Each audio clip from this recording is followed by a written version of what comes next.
So I lost my job. I had negative $200 on my account. I was about to get evicted. My dad was like, I don't know, like, I can't help you. Yeah.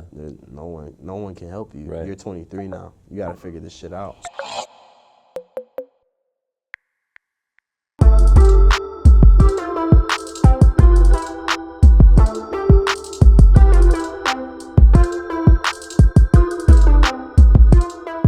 What's going on, guys? You're watching Kids Take Over right now, chilling in Houston with my guy, Odetari. How's it going, bro? What's up, bro? Nice to meet you. Nice to meet you finally, bro. You just told me that I look like his cousin. Yeah. What's your cousin's name? Naji. Naji, okay, Yeah. okay. Dude, are you like Pakistani? Like, cause your name is Taha, yeah? Mm-hmm. My real name? Yeah.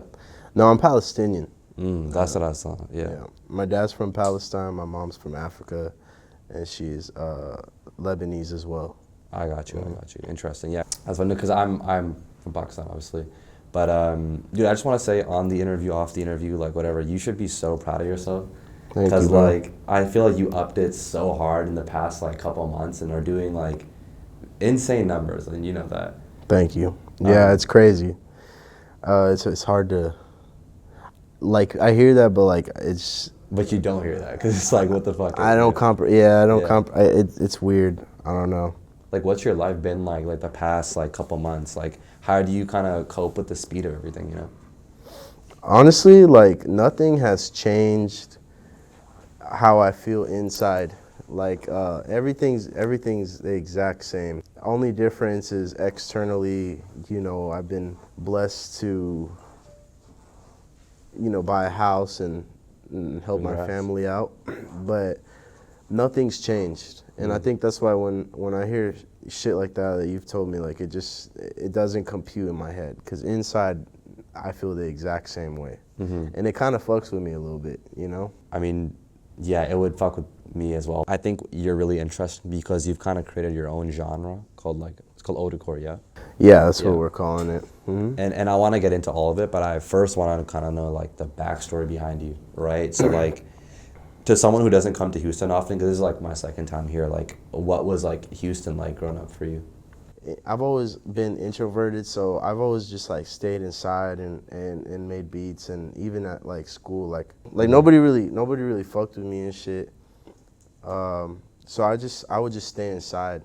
I guess, like, as far as growing up in Houston with music, it's we started on some hip hop shit, on some just trap shit, and it was very toxic. It was like there's, like, good competition and bad competition. In my experience, it was bad competition. Everyone likes to gatekeep what they got going on, and they don't really want to help each other out. And it's always been a problem here in Houston.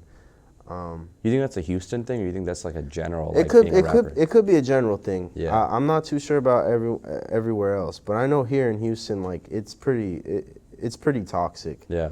So I just started doing, like, my own shit that was so far away from what was prominent here, you know, or what everyone else was trying to do here. Well, I mean, when you were making, like, the, I guess, like, general, like trap music, I heard that you kind of, like, brushed, like, shoulders with X at one point. This is, like, X? Yeah. Yeah. When I was 14, I was in a group called Fang Life as a producer. And because you used to make, used to make beats. That's what I started doing. And his name was Clint Norway. That's the one that, like, put me on. And then he introduced me to an underground rapper at the time named JK the Reaper. And they were, like, all intertwined. Denzel Curry, JK, X. And I had DM'd X. And I was just like, yo, you know, I'm cool with JK. I wanted to get a feature. And he's like, a friend of JK is a friend of mine. I got you $400. What? That's a steal, dude. But at 14 years old, where do you get $400? Right, that's like how much you get, like, a PS3 for. It's like, you know? Yeah. And my parents, I didn't grow up poor or nothing. But my parents were always like, you get your own shit, you know? And so that was, like, one of the first times, like, y'all gotta help me. Like, like, y'all don't know, y'all don't understand. They don't understand. This guy's gonna be big. Yeah, they don't understand. So I don't blame them. And also, you know, it could have been a scam. That's Never true. know. That very much. I could be the remember that case. same year, someone fought. X got in a fight with someone at his concert because apparently he scammed them out of a feature. Oh wow, And then that it could have been the became- case, bro. Yeah. Yeah. So, but yeah, you just never know. Sorry, but yeah. Is that your ringtone? Yeah, it's my text tone. That's an interesting text tone. Yeah. Yeah, and then it just never happened. Yeah. But X was always responsive to DMs. Yeah. So, yeah, X, regardless, definitely impacted me a lot too. How so? Like. Bro saved my life, honestly. Like you know, I was talking about like everyone in this industry is always like too cool. You know, like X was like, he wore his heart on his sleeve. You know, and I used to cry, bro. Definitely like top 3 like most impactful artists in my life. Yeah. Who were like the other 2? I'm just so curious. Travis, because Jordan, which is his sister, we went to school together. Oh wow. And we were pretty good friends. And around the same time when I was getting into making music, she was like, I have a brother and he's a rapper and he wasn't that big. He was underground. This was like a little bit before Al Faro had dropped. This one he had the like Travis with a dollar sign. in the name, Yeah. Damn, bro, you know, Of yeah, that course. shit is old. Yeah. And she would take me to the shows and I would talk to Travis sometimes. No way. And then I remember like he would fuck with me. Like I remember one time we went to a show and I think it was the first time, and he was like, "What are you doing with my sister?" Oh shit. I was 14. I was my like, "Nothing. Like it's not like that." He's Yeah. like, "Nah, I'm fucking with you, Oh god. but not for real. What are you doing with my sister?" And I was like, "We're just friends." But just like talking to him and seeing where he started and where he is now has been super. It's like a mind fuck. Yeah. It's crazy. No, absolutely. You said your mom was playing things like that. I would, cause like I come from a super strict household. Like music is like bad and stuff, and you know. I know. Yeah, I'm sure you know. Well, was it the same for you or not? Like, how did your mom feel about your music that you were making? I think she was always like, you know, this is cool, but you need to go to school. You need to go to school for this. Yeah. You should get a degree in this and open up your own business with it. And I'm trying to tell her, like, I promise music in this industry, no one gives a fuck about a degree. Oh, facts. You know? Yeah. And it just didn't click with her. Yeah. And then my dad, my brother was already a percussionist. Oh. So he was like, you know, whatever. With him though, it was like, he was taking the school route. I mean, he was getting into Juilliard and shit, which is like the most prestigious music school you can get into. So with him, it was like, all right, he'll be all right. But with me, it was like, I'm rapping, I'm making beats, I'm with this type of crowd of people that's like, you know, they're kind of scared of, you know, and Yeah. Like outcasts, you know? yeah. And just until 6 months, no, it hasn't even been 6 months. 4 months ago, Yeah. they didn't get it until now. And now they're like, my mom texts me all the time. She's like, I can't fucking believe it. Like, this is so weird. How is this happening? Yeah. Yeah. It's crazy because you just said that your brother was like really going to school for stuff. Did you ever have a convo with your mom being like, hey, look, like I didn't go to school and I tried to tell you that like this can happen without the school? You know? I didn't tell her that, but she told me, she was like, it's crazy. You used to tell me you were going to be famous, you were going to do this and that, and you did it. I remember having a conversation with my dad, partly around the time that we were talking about that X feature, right? I used to tell him like, this is my year, every year, this year I'm gonna blow up, and he'd be like, you're not. Oh, what? You're not. But he'd be like, you're not gonna blow up until like you're 22, 23. How old are you right now? 23. Okay. He was right. he was fucking right. Dude. Yeah, he was right. It Yeah. wasn't in a spiteful way, but it was like, if you don't though, you need to get your shit together. Right. You know? And he's your dad, bro. At the He's end of the my day, dad. like, yeah. Yeah, I love my dad. I love my mom too. Yeah. I hope you do. Yeah. It's hard. I get it. It's hard for parents to. It's a 1 in a million shot. For sure. It's not like I didn't even fucking. I thought I was just gonna have one song and then dip dip out. Yeah, like people would stop tuning in or something. Or, Yeah, this shit went way further than I thought. Yeah. In such little time. Yeah, I mean, I read online that like, I don't know where this is in the timeline, but like you did a job as a substitute teacher, right? Yeah. Why did you even do that? Like, Bro, I don't know what it was, but I couldn't get any. So I worked for my dad for a while as a valet. I was doing valet. Okay. For like 3 years, and then COVID hit. Yeah, I got laid off, and then I was living off of the COVID like government checks they were sending out. You guys had that here? I thought they only had it in Canada. Nah, we had it. Oh, we were getting like. Actually, let me not say that. But What were we getting? Like 800 a week. We were getting bread, bro. That COVID shit. It was like 800 a week. Yeah, that's lit. And then that stopped, and I was like, okay, I gotta get a job now. Then I went to Starbucks, and I had a really bad Xanax addiction at the time. Oh wow, yeah. So I quit that.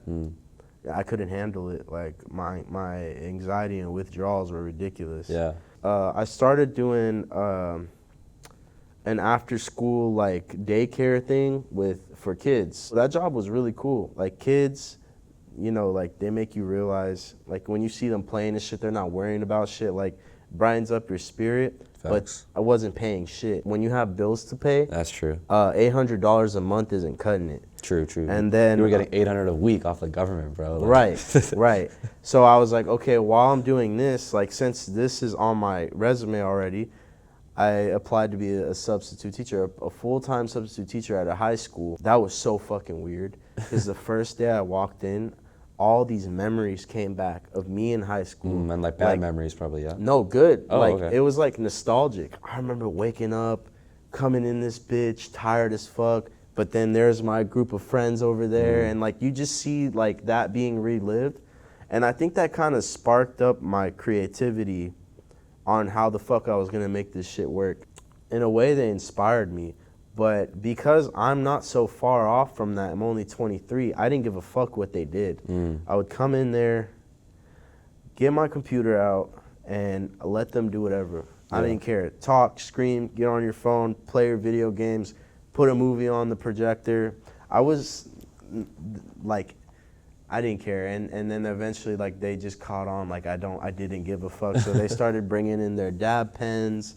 They started selling weed under the tables. Weed? Yeah, Bro. like grams and shit. You didn't say anything about that? I didn't care, bro. What am I gonna do? Like at the end of the day, and this isn't just like this was a hood ass school, bro. Okay. Like some of these kids could whoop my ass. Yeah, I guess. And like it was separated in two. Like it was like a private school, but it wasn't. And then on the other side, you see motherfuckers with ankle monitors on. Oh, and shit. hell no, yeah. Yeah, so I'm like, I don't give a fuck. Sell like, your weed, It's bro. really not my I'm not here to be a police officer. I'm here to just make sure I don't hurt each other, right? That's what I was thinking. Okay. So one day they're just smoking in class, and the teacher walks in, smells that shit, finds the dude who's selling shit under, escorts everything, pulls me outside. She's like, what are you doing? You need to be supervising the class better. Yeah. I'm like, at the end of the day, y'all have had this problem. Like, this is not my problem. Before you, it's Yeah, probably this is like, y'all have shit on the news about the students that come here. Like, this is not my problem. Yeah. And I had this feeling I was gonna get fired. So I'm very prideful. I walked out. I just left. Oh, you quit before they could fire you? Yeah, in the middle of school. So like I left the class by themselves. Oh shit. Because I wanted to be like, all right, if y'all gonna like do me dirt, like y'all didn't give me no warnings or Yeah. nothing, you know. So I was like, all right, if y'all gonna do this, I'm gonna make y'all have to work a little bit to figure out who's gonna replace this class. Right. And yeah, so I lost my job. I had negative $200 on my account. I was about to get evicted. And my dad was like, I don't know, like I can't help you. Yeah. No one can help you. Right. You're 23 now. You got to figure this shit out. So that was this year technically. That was all within the past 5 months. Bro, that's fucked. I mean, so from there, what kind of sparked the thing in you, which you just created this genre? Things started working for you, like. Yeah. So while I was in class, like, and at that school, I was trying to figure out how to promote my music in a way that it's not about my music at first. Because in TikTok, you have 1 second to grab someone's attention. Yeah, facts. Especially when they see those likes are 0 and those comments are 0. They'll just swipe. They'll just swipe. So I had this idea at the time. There was like the Joe Biden and Donald Trump AI thing going on where they would play Minecraft together. And I was like, I'm going to do this with Sonic and Shadow. Yeah. And I would edit that on my computer while in class. And I posted my first couple videos, and they were getting like 5K, 10K. I was like, this is doing something. Yeah. So I just kept going. I kept throwing like hundreds of videos at the wall. Would they all hit, or just like some of them would be getting those? Some of them. Yeah. And then I noticed the Sonic and Shadow ones were sticking. And I was like, okay, I need to get more like obscure with these captions, with what I'm making them say. Yeah. So the more obscure they got, the more watch time I would get, the more it would get pushed. Right. So after I got fired, one of the TikToks blew up. It got like 2 million views. Oh shit. And what I did was I would make them say the obscure shit, and then right after the song would play. So what obscure shit did you make them say in that specific video? So like the one that really went crazy was I made Shadow say, I hate, what did I say? Oh, it's when I tell you to sit on my face, don't just put 10% of your body weight down, fucking sit on it. Sit like a chair. Don't ask if I can breathe, just sit. That's what it was. I can see why people would want to stage and just listen to that. Yeah. And then had the song in it. Yeah. And that was the first song. Everyone started asking, what song is this? What song is this? Then I was like, okay, now I need to drop like as many songs as I can, so everything in domino. Yeah. And then like a couple months later, shit just started snowballing. 2 songs, 3 songs, 4 songs, 5, 6 songs, just all trending on TikTok. In a way, it's good. Yeah. In another way, it's bad because it's everywhere now. So I see people getting mad. Like, why would that be a bad thing though? I don't know, bro. I don't know. There's like a hate group. Or you're just saying because like people are like, oh, I keep hearing this like. Yeah, like I'm so fucking tired of Odetari. I fucking hear him everywhere. Like fuck Odetari. And it gets to me. I'm like, damn, bro. Like, I didn't do shit to y'all, you know. But it just comes with it. You'll read 100,000 comments. Yeah. How much people love you, and then you'll see like a couple hundred of people group up and say we don't fuck with you, and let's get him, and that's what your brain fixates on. It doesn't fixate on anything else, which sucks. I met someone named Black Bear. Oh yeah, I know, yeah, and he was talking to me, and he was like, you know, listen, bro, when I didn't even know this blew my mind. He was like, when I wrote Boyfriend for Justin Bieber, and he went up on stage for his award, everyone was booing him. And in a way, you feel like you're getting booed just because you helped. You're part of that. You're part of that, right? Yeah. But it's like, well, look at him though, you know. Yeah. So it's like I'm just trying to figure it out. I mean, I don't really get hate comments because my thing is like interviews and then like I'm posting other artists. But you'll be surprised. Some people will hate, right? And I used to think like, oh, if someone left a hate comment and it got like likes on it, I'm like, oh, everyone is thinking about this the whole day. Like, this is like the topic of, but it's like, dude, nah. And no. And like, I was thinking about this earlier. I might get posted on your channel. People will be like, who the fuck is this garbage? Like, it's possible. It's just, when you're new in this shit, it's hard to win people over, but it takes time, you know? Also, it's jealousy. A lot of it's jealousy. Oh, for sure. So, For sure. A lot of them are also artists themselves. And like, well, what the fuck? Why am I? Bro, I had this kid comment, this is the most trash shit I've ever heard in my life. I went to his SoundCloud profile, I played it in front of Brandon, and and I was like, okay, this makes sense. Wait, was it just like horrible? Or it was horrible. Oh, wow. It was like incomprehensibly horrible. And I was like, okay, that makes sense. Like, I get it. I'm curious, like, aside from the Sonic and Shadow thing, like what were some other like growth tips you had on TikTok, but just like other platforms? Because like I bet you there's an artist watching this that's like hella small, and he's like, yo, I want to be able to do what he did, you know, to some extent. Usually your art is going to be way bigger than you. So don't make the music so much about you. Don't worry about attaching your image or face or persona or style to your shit. Just make the music put it out. There's a lot of friends I have that do music, and it's like, no, it's not mixed right, or I need to go to this engineer to make it sound like this, and it's just like, bro, at your early stages, you don't have shit to lose. Yeah. Just put it out. Yeah. And that's what I started doing. I just started putting shit out, and Yeah. it just went crazy. For sure. I mean, I feel like you're just like great at the internet in general. Like you have a Discord that has like there's like artists that are very good at the internet. Like for example, like Ken Carson, he doesn't really try to be good at the internet, but he just is good at the internet by being him.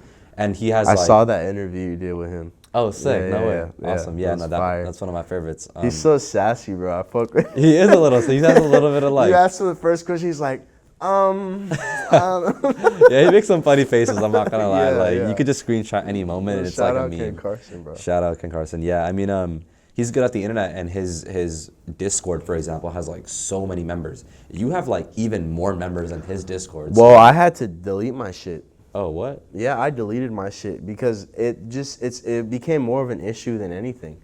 I don't know if it's the scene I'm in, and I'm moving away from the scene as well. Yeah. Because it's a very toxic fan base. It is so toxic. Yeah.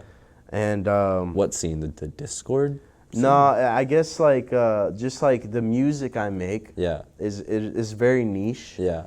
And I'm going back to my roots a little bit on my next album, 13 Sorrows, with the hip hop shit, but kind of incorporating everything I've learned through what I've been doing now, incorporating it into that sound and still making it sound like something new and refreshing. Yeah. But this scene is very toxic, and it's not really this scene, it's just the underground in general. Yeah. People would get into my servers, and because I have like a pretty fair kid, I have a pretty large kid base, like children base, right? There would be adults that would come in and try to like come after these kids, you know? For real? Yeah, because let's be real, Discord's a weird place, bro. For sure. Like all the e-kittens, and so yeah, people would come in, try to groom these kids. Oh, that's crazy. What the heck? Yeah, people were getting doxxed. Oh man, yeah. And this is what I'm talking about is the fan base. Like it's not the art, it's the fan bases. Yeah. And I remember the server got raided and they started doxing children. Oh my goodness. You know? Yeah. So they're getting these children's addresses, their moms, this and that. You can do so much with getting doxed. You can send a SWAT team to someone's house. You can order like, I heard like people send 200 pizzas to someone's house. You don't have the money to pay for that. Oh, I was about to be like, that's lit, but then you said no, no, it's like not paid for. Let's just say, speaking on the business side for a second, right? Like, because we have a Discord too, and I'll notice, like, I mean, I love the Discord, but it's kind of like, let's say you put out a new song, you like at everyone and like, hey guys, new song. It's like that really, really helps, right? It does. And it sucks that you had to delete your Discord because it was probably helping your music, like actual like streams and things like that, and your merch maybe, you know? Yeah, it was a nice community. It was a nice way to connect with the fans, but it's not the only way. Going on Instagram Live, talking to the fans, and then Instagram has a new thing, the channel broadcast. The badge? Oh, the channel broadcast. Yeah, you can make your own channel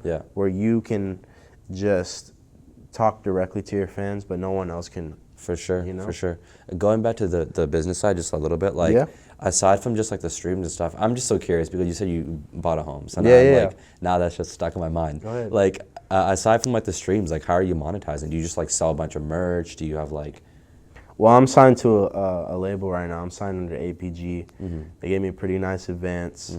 But yes, streams are monetized. Everything's monetized through all streaming services: YouTube, Spotify, Apple, SoundCloud. Yeah. And you have this one song. I mean, like your biggest song, and it has like almost 70 million streams. Like, how do you even like fathom something like that? I just look. It doesn't. I don't know. It doesn't do anything. It's just like to me. there. You're like, oh. Yeah, I mean, if you were to tell me a year ago that this is where I would have been, I probably would have cried. But like everything I thought would have made me cry and made me feel better, and made me happier, it didn't. All the problems I've had before all this have been further enabled. You know, I'm happy. Don't get me wrong. Yeah. But I was happier before. When you were the substitute teacher? Yeah. How? Like how so? I mean, and I kind of get it. I kind of don't. Yeah, because it's just you. It's just you. Like, you're the only person you have to worry about. And you have your own little world and you can be delusional a little bit. But here, everyone's watching you. Yeah. Everyone is on your ass for music. They want a lot out of you. Yeah, yeah. And it's very stressful. Yeah. And then you just see, like I said, all of a sudden, no one gives a fuck about you. And all of a sudden, I just don't think the brain understands how to operate when that shit happens. True. I feel like even going back to, like, let's say, like, when you're delivering, like, pizza and shit like that, like, you definitely have a problem, which is like, hey, I need to make enough money to pay rent. But aside from that, it's, like, really not that many problems. Yeah. Whereas now is, like, yes, you're making a lot of money, but there's also, like, pressure on you to make a song that's, like, just as big as the last, or, like, or, like, keep making a certain amount of money, or pay your team, and you know. Yeah, so I get it. If you're not a narcissist, if you're not fully self-absorbed, and you actually care about people, and you actually have feelings, you actually like give a fuck. Like, this shit is not easy. For sure. You know what I mean? For sure. Yeah. Well, what is just kind of going on to, like, your actual sound? Like, what is Odecore? If you could, like, describe it to someone who has no idea. Yeah. Odecore is just like, I just called it that because when people always ask me, like, what kind of music you make, I'm just like, I don't even know how to explain it. Yeah. You know. Someone has asked me, and I'm like, I don't know, but it sounds like I use the word, like, it's a lot going on. It's a lot. Yeah, it's a lot going on. That's what I say. And that's what I'm saying. It's just like, I don't really know how to describe it. I'm like, it's this mixed with that, and this mixed with this, and it sounds like Final Boss music. Yeah. You know, and people hear that, and it still doesn't. So it'll take some time to catch on. But Odecore is just when something doesn't fit into a exact genre. Just slap it on the Odecore. It's really experimental music. It's fun. There's no boundaries. Who's some? I mean, if you're gonna go back to, like, a bit of the rap elements, who's some like rappers that hit you that you were just, like, so surprised by? Bro, yesterday morning, I woke up and Trippie Redd DM'd me. Oh, for real? Yeah. Like, what did he say? He was like, because I had just dropped this song called "Got Me Fucked Up." It's going crazy. Yeah, yeah. And he was like, I want to hop on that song and make it bigger for y'all. I was like, what? Yeah. And then I was like, all right, bet. Like, let me get your number or email, whatever you want me to send you the shit. And then he gave me his number, and we started texting. He was like, bro, let's do this. Did y'all shoot the video already? I was like, yeah. He's like, well, I want to be in the video. And I was like, okay. He's like, also, I want to do another song. And I was like, okay. And then he's like, and I'm like, can we be in the album? And he's like, let's do it. Yo. So Trippie Redd, bro, that's crazy. That's amazing. Because him and X, and then yeah, I keep Ski forgetting Mask. that you were just so involved in that scene as well, too. Yeah, so. like him, X, and Ski Mask are like godfathers to me. For sure. You know what I sure, mean? yeah. So that was so crazy. That was so cool. And it's just weird, like, texting, bro. You know? For sure, yeah. You're like... Jeleel's cool. Oh, sick. Yeah. I got a song with Jeleel. Nice. You know who I can see, like, actually hopping on or, like, hitting you up, and I actually think this is gonna happen. I think Lil Uzi Vert would honestly hit you up. That would be crazy. Yeah, because I think he would fit the sound. I would fanboy. I don't fanboy a lot, but yeah, there's like, I fanboy a little at Trippie. If Uzi hit me, I would, and then Travis. Right. And also, he's from, like, Houston as well. Right. So yeah. There's that. And I've talked to him before, so there might be. I met Chase B when I was in LA. Yeah. Because I don't know if he's exactly signed under my label. He is. Yeah, he's on APG. Yeah. And that was surreal too, because we were like, he was like, you look familiar, and I was like, yeah, bro, because look, like we were. Wait, so you have met Chase B before when he was working with, like, Travis? Like, yeah, I remember when Travis' sister used to take me to the shows. Chase B was a DJ? Chase B was still his DJ, yeah. Oh, sick. That's like such a full circle moment for you. It is, it's weird. Yeah. Yeah. It's amazing that you've been an artist for what, I think 8+, 10+ years, you know? Everything kind of just, like, eventually worked. What's, like, the hard, just, like, blunt truth that you would say to a small artist watching right now that wants to be in your position? Damn, I don't know. It's a hard question, bro. I don't know how to answer this without sounding like prude, bro. No, you could just keep it real. It's just like, yeah, the money's cool. The money's nice. you help your family gets fucking, your family starts respecting you. I think it's just you impact a lot of people more than you think, you know?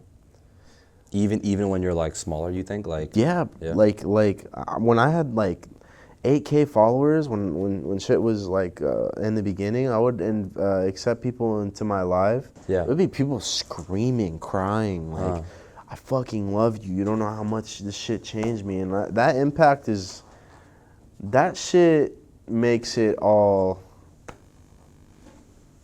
worth something. Because sometimes doing this, like I said, it's hard to comprehend it. Yeah. When you see that you're actually helping people through some shit, and Yeah. to you it's not a big deal, but to them it's like, you saved my life, you helped me through this, you helped me through that. Yeah. That's really powerful. For sure. Yeah. For sure. Yeah. I think also even like I have a lot of friends who like make music and they'll be like, oh, well, this only got like 4,000 streams. But if you think about it, like a room full of 4,000 people is still a lot of people. It's a lot. And also, you don't know, like, if you have one super fan in that 4,000, Right. that like, I used to, when I was a kid, when I used to smoke, we used to do hot box sessions in the bathroom and shit. Yeah. We would listen to those songs with 4,000 plays, and we would listen to them on repeat, and we would get high as fuck, and replay that shit, and just like close our eyes and go into a different world. And then you go back, and I mean, I've gone back to some of those songs, and I have such a integrated memory. Yeah. And impactful moment in my life integrated with that song that has 4K plays. Like, it doesn't matter about the numbers. Yeah. Yeah. I feel it. I totally feel it. Well, hey, man, I'm excited to hear that album that you have with like Trippie Redd and you said Jaleel. And yeah, it's just like really inspiring to hear the story in general. So. Thank you, bro. Yeah. Thank you for having me on here. Of course. Well, this is Odetari. You guys are watching Kids Take Over. Kids Take Over. Yo, what's up, y'all? Thank you so much for watching that Odetari interview. Definitely do like and comment and subscribe. Like, we're on the road to 100K. We're just there. It's gonna be so sick. And to celebrate, I have the sickest interview dropping for you guys this weekend. I can't say who it is, but maybe take some guesses, put it in the comments. It's gonna be one to remember. So I will catch you guys in the next video. Just stay tuned. Definitely sub.